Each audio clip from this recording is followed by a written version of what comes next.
Hello, everyone. We are doing our next member stories with Sal Khan, who is a wonderful community member and shows up to most of all of our events.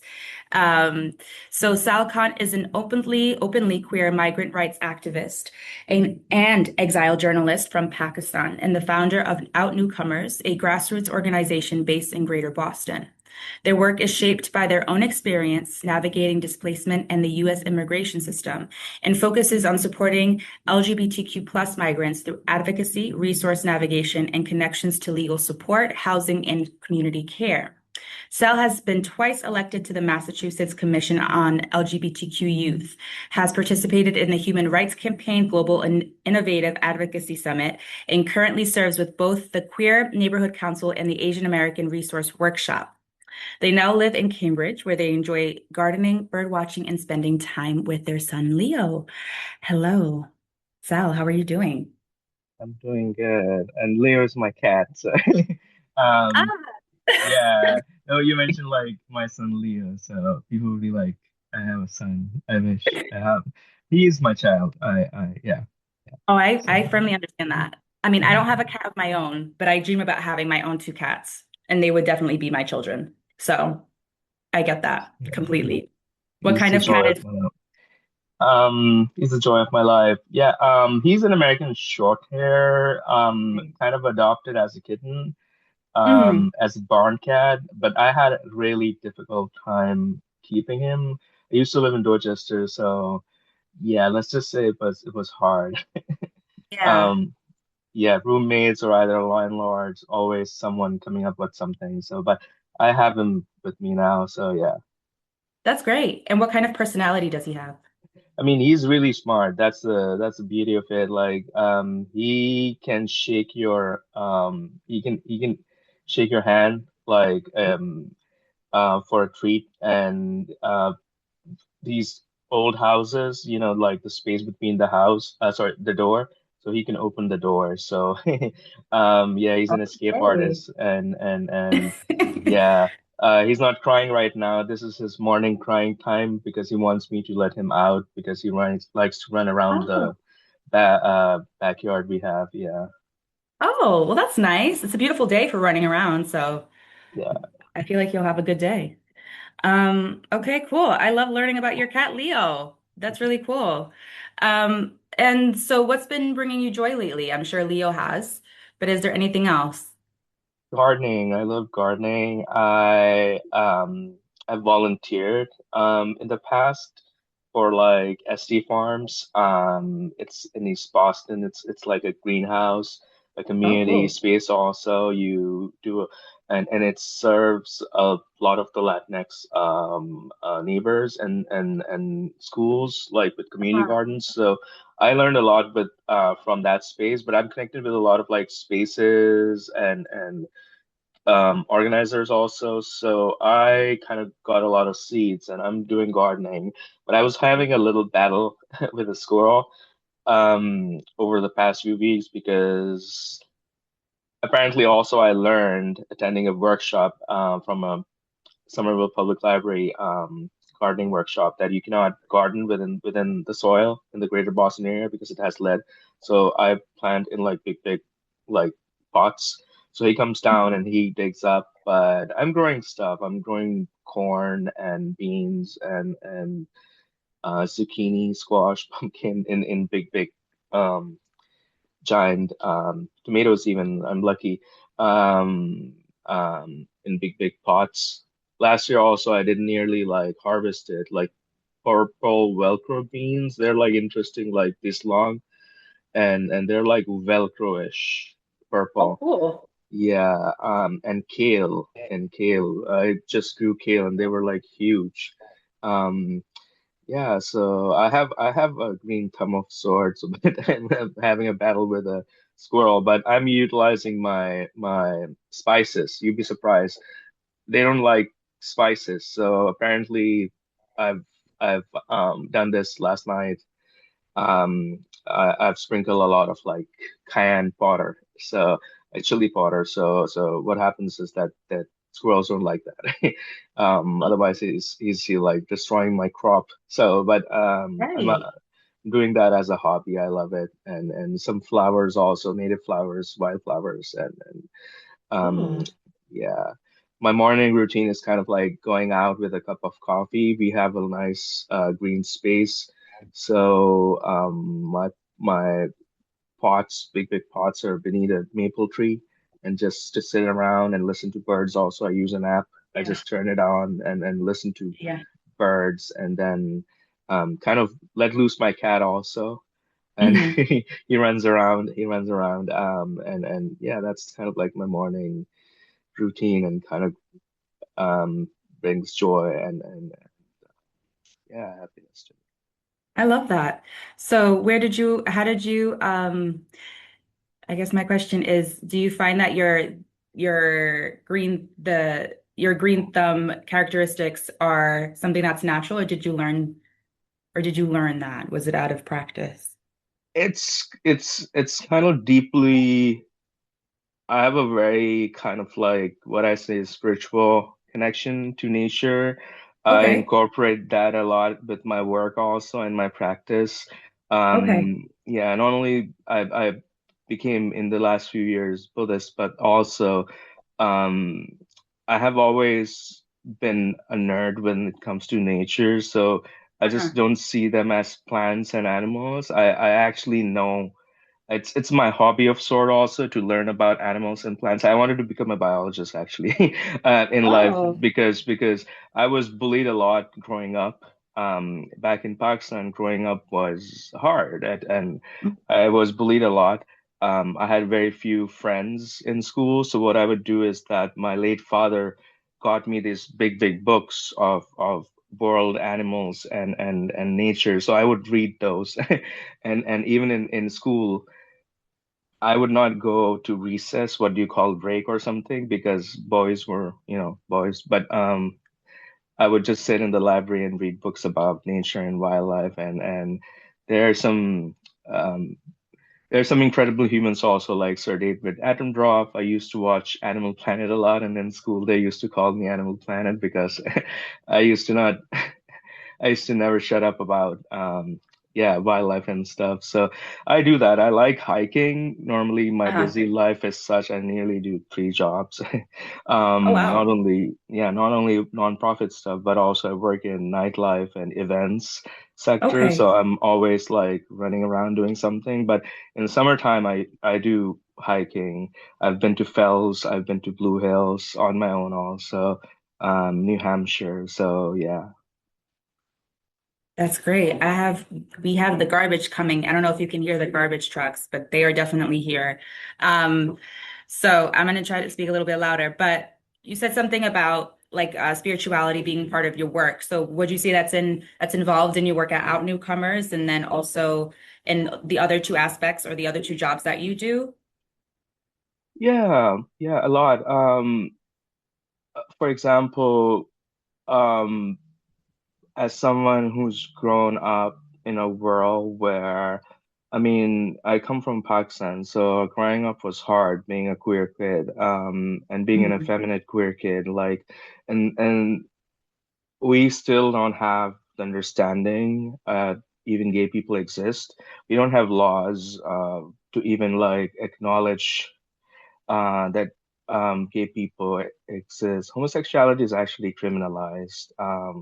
So we don't have prides. We don't have the same kind of freedom I often tell people that exists here. So for me, growing up was kind of so isolating, having very few friends and being bullied, and that animals became my friends. So um, yeah, so that helped me. That helped me a lot. And that kind of enables me to see a world in a different lens also. And within my organizing work also, with TQNC, the Queer Neighborhood Council, I recently hosted in Mount Auburn um, an event for queer and trans folks and allies even. Like it was a nature walk.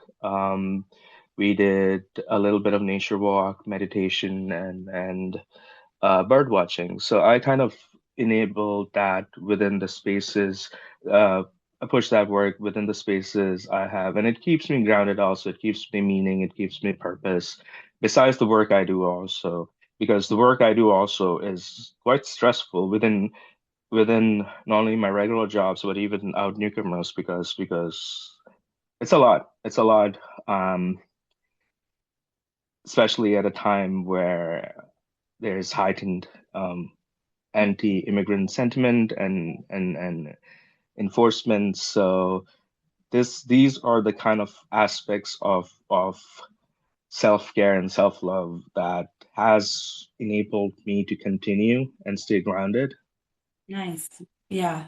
So could you give us just a little bit of I guess of a bigger picture of what happens behind the scenes without during or I guess with your work at Newcomers. Yeah. What's Absolutely. going on? OUTnewcomers is a grassroots community-led organization.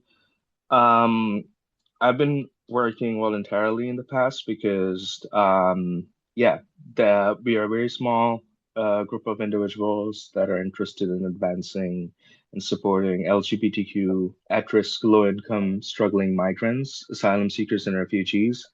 We provide social support, assistance, legal referrals, mental health and other healthcare related referrals, and even community building initiatives.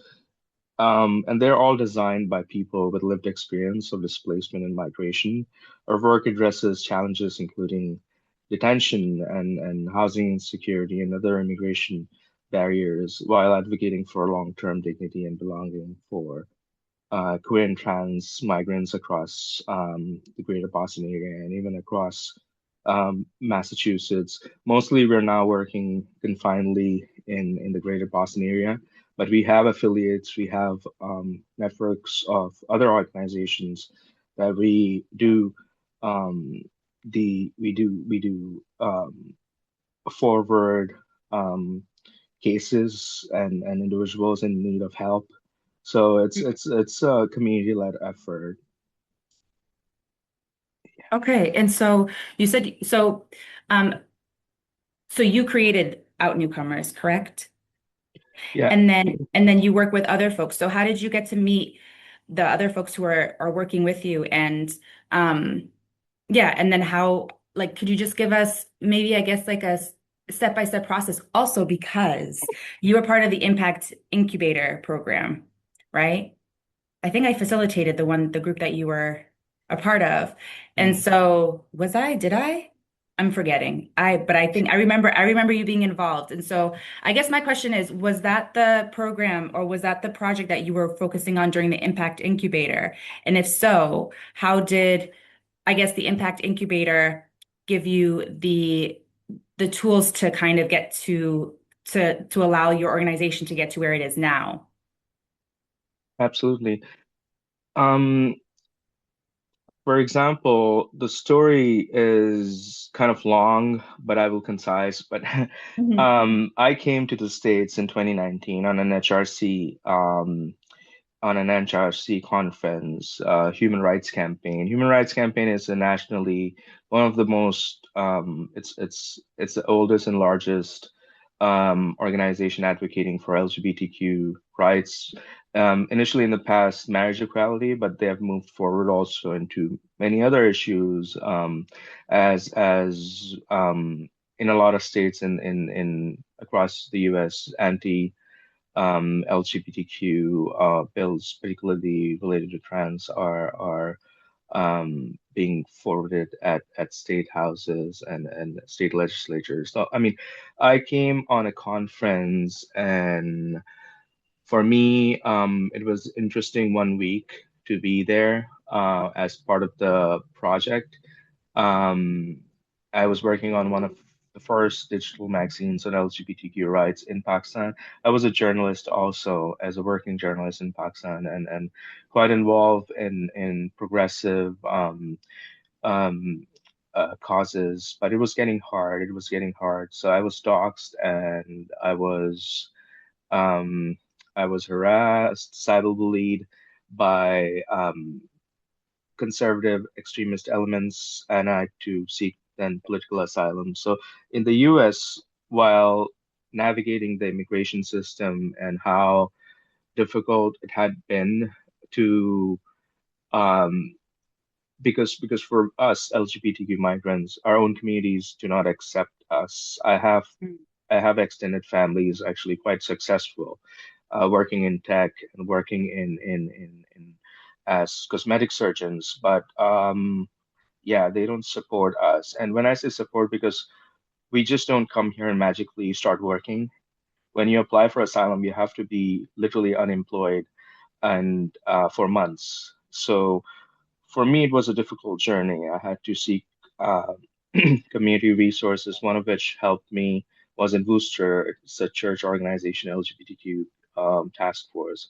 The experiences that I had navigating housing, other resources, that was the push for me to really work on an initiative because Massachusetts has been quite advanced when it comes to marriage equality and other legislation on LGBTQ rights and protection. But there was a need for an organization also that serves LGBTQ at-risk migrants and refugees.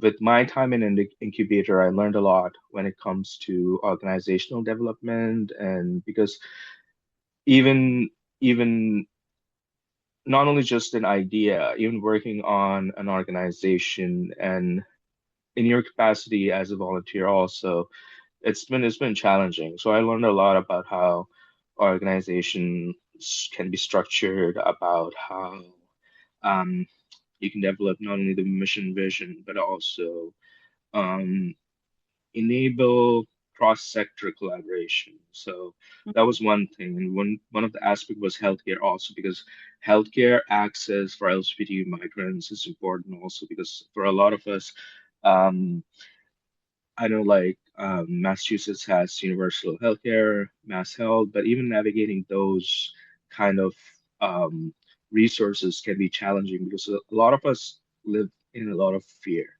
We don't reach out to organizations um, because we are fearful that you don't know who you're working with or even sharing your information. So there's a lot of fear and it has increased over the years.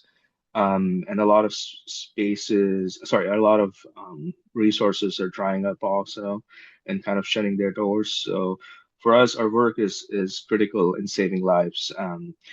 Not just in detentions, people being held unlawfully, but even outside, navigating and being on their own 2 feet. Because a lot of us just want to live in peace and contribute to the society.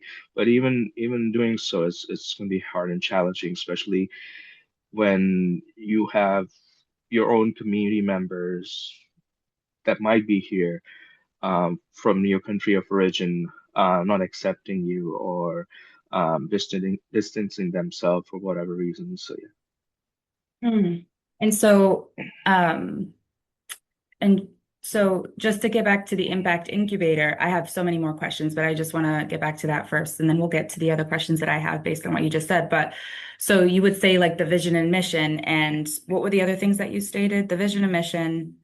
Um, Overall organizational development, overall also kind of developing a framework because in itself creating an organization puts itself is putting a lot of work out there. So right. um yeah.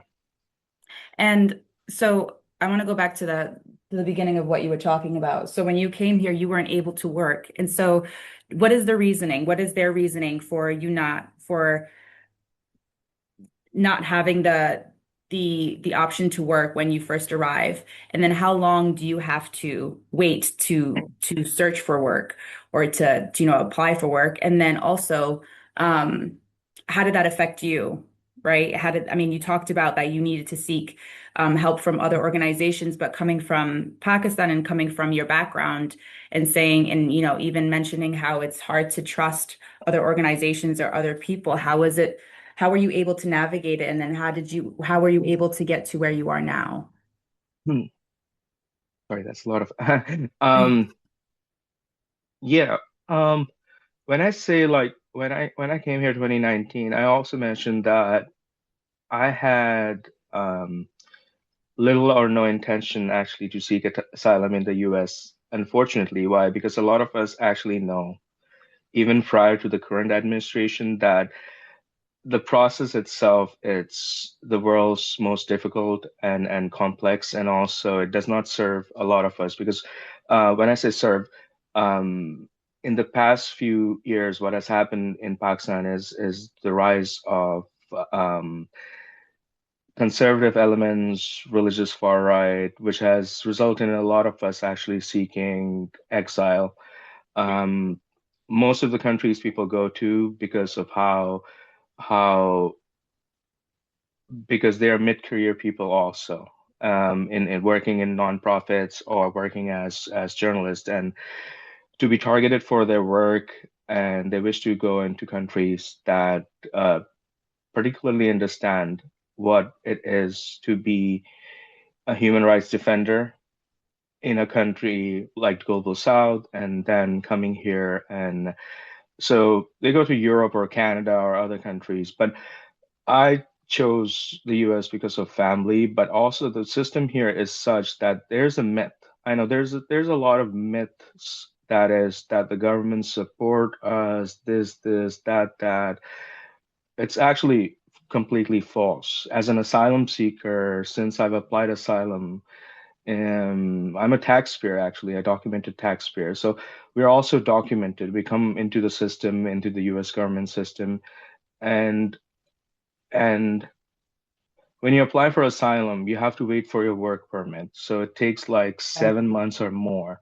So Wow. I had to depend on a family member. I often don't mention him. It's kind of like my healing thing also because he was a traumatic person.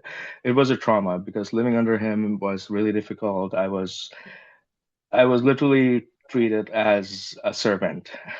And this Wow. was a family member. This was a family member. So this happens a lot also. Your family members abuse you because they know that you don't have rights, and you know Right. who would listen to you if you even would mention that such things are happening. So I mean, Right. that enabled me to see a picture also of the society. Unfortunately, why I say these things, because migrants are really treated horribly. Like not only as humans we're exploited, um, but there are a lot of layers of like how we go through violence and discrimination, and even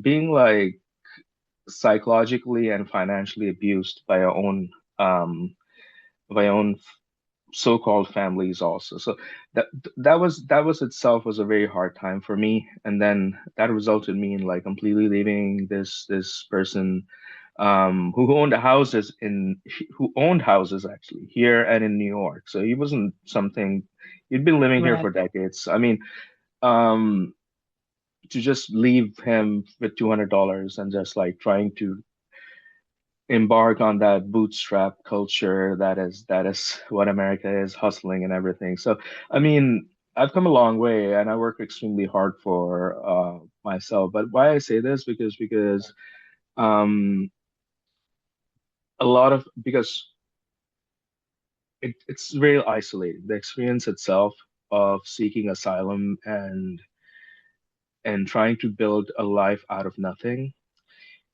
it's hard. It's hard, and it takes a lot of toll on you. And there have been times that I've been extremely I've been on an end that I just wish, it could have been easy. But yeah, but the work I do is also for to enable and encourage this concept that an idea also, which is very important, that LGBTQ migrants exist also, because our even in mainstream, bigger migrant justice organization, you'd be surprised that there is the narrative of family separation and displacement, which I agree it's happening. But LGBTQ migrants, we're like not supported by traditional faith group spaces, by even bigger organizations because it's here also. It's here, unfortunately, in America also, the rise of an anti-LGBTQ sentiment. Like, I mean, literally, like, I don't chose this life. And in a lot of the countries, 70 plus, it's a death sentence to exist as queer and trans people. So we are helping people. Our deportation is not something that is just a legal outcome. I often say that. It's a life at stake. And we have all the right in the world to come here and live our truth. And to not allow us that, it's a dark reminder also of what is happening at a national level and where a lot of things are headed wrong. So yeah. Mhm. Are there, based on the work that you've done, so how long has Out Newcomers existed for? How long has it been? Um, since 2023, but the formulation has been taking time to process in terms of not only building the organization from Yeah. nothing, but to now be able to have a fiscal sponsor, um, and to now have um, and even an organizational budget. So it's a work in progress in so many ways that has taken time, that has taken time.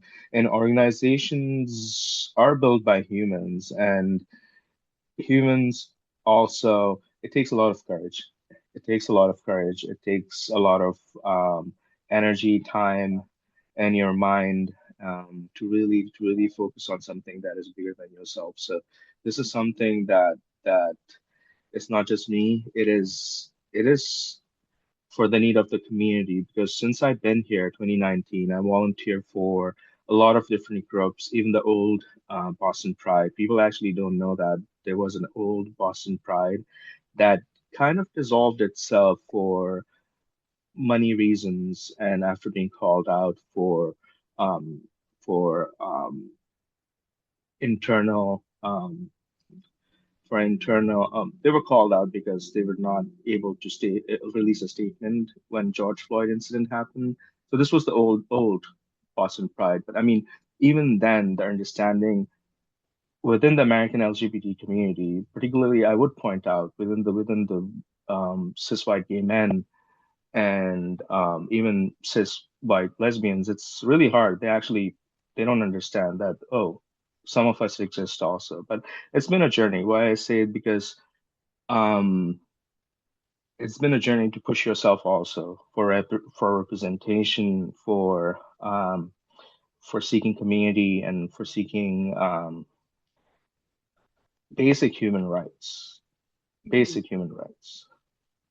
So what sustains you? So it sounds like you've come across a lot of battles and a lot of like, um, just a lot of battles in general. So within your experience, without newcomers and then also just creating a new life here in the United States, what has motivated you? What keeps you going? And what has been, I guess, like the light at the end of the tunnel type of parts about this whole journey?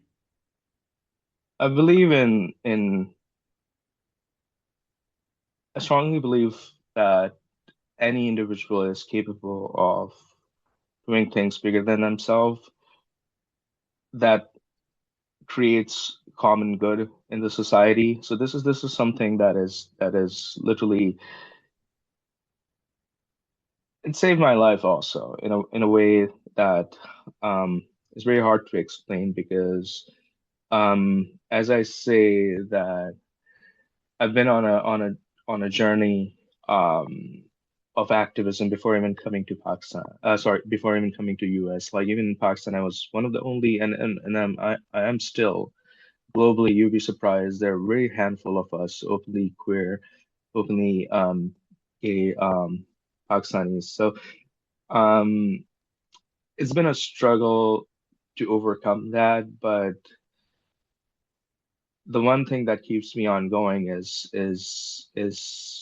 to really inspire people in one way or another to really believe in themselves, even if the world, even in the people in their lives may not. Believe in yourself no matter what. So this is something that gives me motivation. It gives me purpose and meaning in life because at the end of the it because you'll be surprised. I wish this work was done before. It has not, but the work I do um keeps me motivated, keeps me going on and inspired. So yeah. That's great. And so have there been because I know Out Newcomers is a pretty recent organization, and it sounds like it's taken some time to build up and to gather resources. But have you come across any like success stories or anything that has really I guess yeah, just added to that, I guess that flame of motivation? Definitely. Like despite being quite young and also working in an atmosphere because what's happening right now is there's a lot of cutbacks and when it comes to city budgets or even philanthropic contributions or very uh, much reduction in grants and other things. I mean, despite all that, we are saving people. We're working to save people. Unfortunately, stuck at Plymouth. It's a correctional facility of detention for ICE migrants, and these are people fleeing violence in their home countries, and they've been just abducted. Sorry, and they've been just abducted and held for for no charges. So I mean, we're trying to help save lives here. And not only that, we have been able to successfully uh, get private philanthropic grants also, which enables us to continue our programming and supporting LGBTQ migrants. And we're helping people who are undergoing surgeries or undergoing care related um, um, healthcare related um, kind of they need assistance and support because they're not able to work full time, and that is what our work comes in. And these are individuals also who have been completely cut off by their families. Even if they have families here, their families don't support them. They don't um, care about them. So the work we do is to help uplift these individuals, um, take care of them, and help them in the best way possible. So that is been enabled as we go ahead and bring in more programming that is centered in helping these individuals, saving their lives. Yeah. Yeah, of course. And my following question is, um, are there any ways that people, the folks who are listening to this, how they can help, how they can support, how they can, um, I guess if they wanted to volunteer or get involved, how could they do that? They can always visit our website. OUTnewcomers, OUTnewcomers. I believe you guys would send it out in a newsletter, but outnewcomers.org, visit our website. We have an email. Send us Hmm. an email. You can sign up on a volunteer stuff also. Follow us on Instagram. We have some programming. We would love that to be shared around. We need volunteers in terms of helping us with a lot of things. And in any way you have a skill, um, any organizing skill, any skill whether it's language interpretation also, because we need people who can speak Spanish, and because we are a very small team of volunteers, we don't have paid staff. We're restructuring many of the things of the organization right now to push forward with more impactful and long-term sustainable programming. Yeah, so we need volunteers. We need people who can help us towards fundraising and outreach also, because outreach has been a little very hard even now, even because of um, a lot of a lot of rise of the immigration enforcement. It's scary. It's scary. This work is really at an intersection of LGBTQ rights and migrant justice. So we're one of the kind, and we need people who can support us in those capacities. Yeah, visit our website, share our email. Yeah, Okay, and then I'm gonna connect this, but to GenUnity a little bit more. So, if you could give advice to community members, because we have folks there are a lot of GenUnity folks who want to start an organization or who are at the beginning phase of starting an organization. What advice or suggestions would you offer? great question. Um, just don't wait. Um, go for it, but also see the problem, the need to assist the whole kind of idea, assist it, assist it in a business sense also. Um, I know it's a nonprofit work, but see that in those lens also. Go out there, see what other organizations, like similar like-minded organizations, because for me, like even creating Out Newcomers, it just didn't happen out of like magic.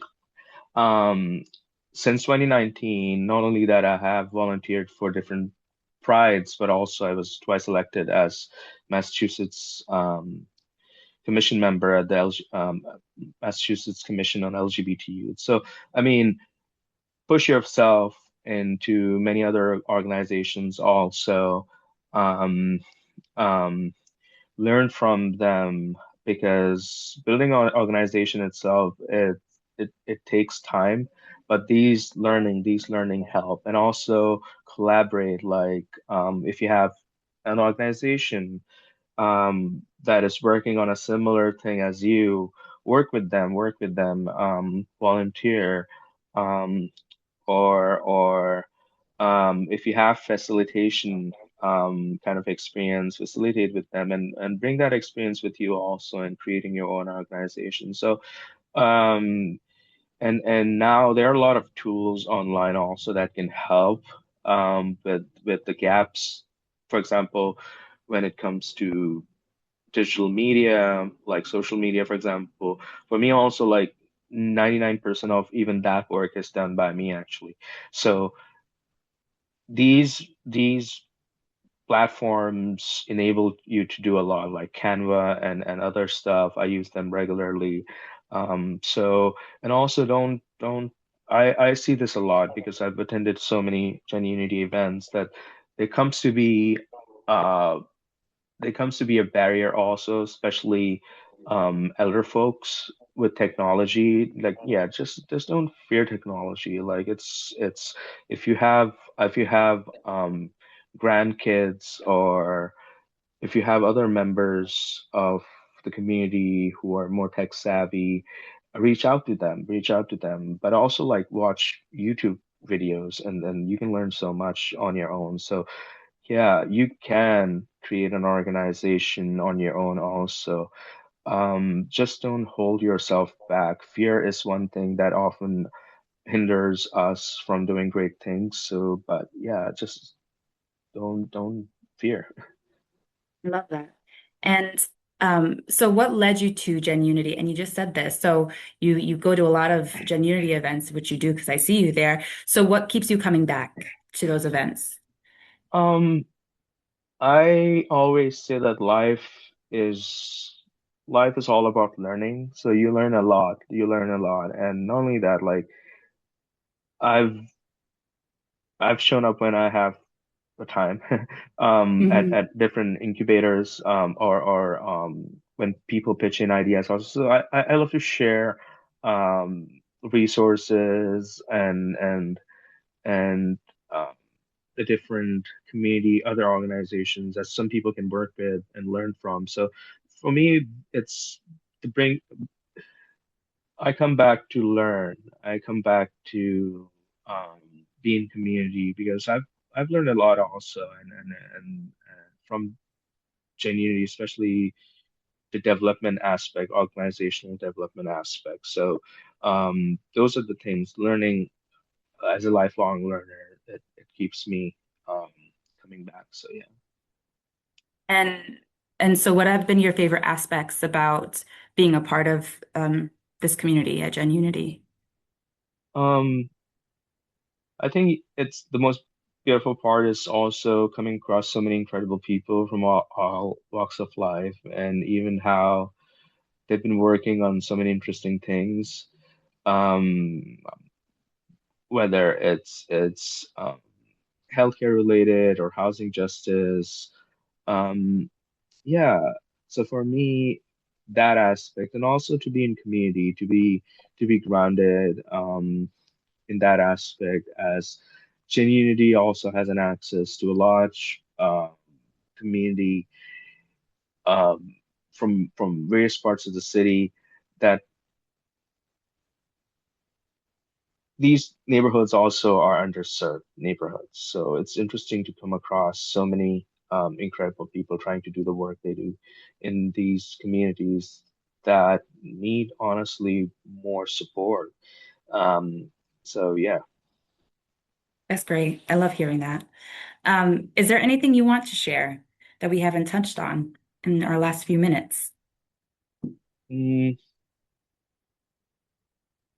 I would love people to amplify the work we do, share it around with people.